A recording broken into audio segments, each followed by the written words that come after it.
SRM Tamil பேராயத்தின் பிரம்மாண்ட பேச்சு போட்டி முதல் பரிசு 5 லட்சம். சொல் தமிழா சொல் 2025 தஞ்சை மண்டலம் போட்டி நடைபெறும் நாள் 23/2/2025. இடம் பாரத் அறிவியல் நிர்வாகவியல் கல்லூரி தஞ்சாவூர். போட்டியில் பங்கேற்க QR கோடை ஸ்கேன் செய்து விண்ணப்பத்தை அனுப்புங்க. தனிப்பட்ட நபர்களின் ஈகோவை ஒதுக்கிவிட்டு மீண்டும் அதிமுக ஆட்சிக்கு வர செயல்பட வேண்டும் என முன்னாள் முதலமைச்சர் O பன்னீர்செல்வம் தெரிவித்துள்ளார்.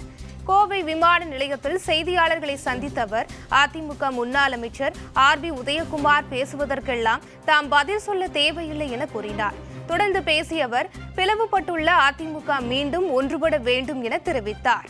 ஒருங்கிணைக்கிற உறுதியாக நடந்துகிட்டு இருக்கு. சில பிரச்சனைகளையும் நான் சொன்னேன், சில ரகசியங்களையும் வெளியே சொல்ல முடியாது. ஒருங்கிணைப்பதற்கு இணைவதற்கு தடையாக இருக்கு.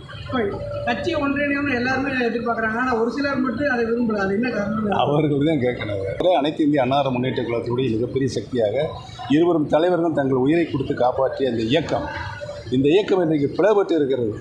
பிளவுபட்டு இருக்கின்ற இயக்கம் யாரும் அவருடைய தனிப்பட்ட ஈகோ விட்டுப்புட்டு உதவி கீழே போட்டுவிட்டு கட்சி நன்றாக இருக்க வேண்டும், மீண்டும் அம்மாவுடைய ஆட்சி மலர வேண்டும் சொன்னால் இணைய வேண்டும் என்று தான் எங்களுடைய கோரிக்கை.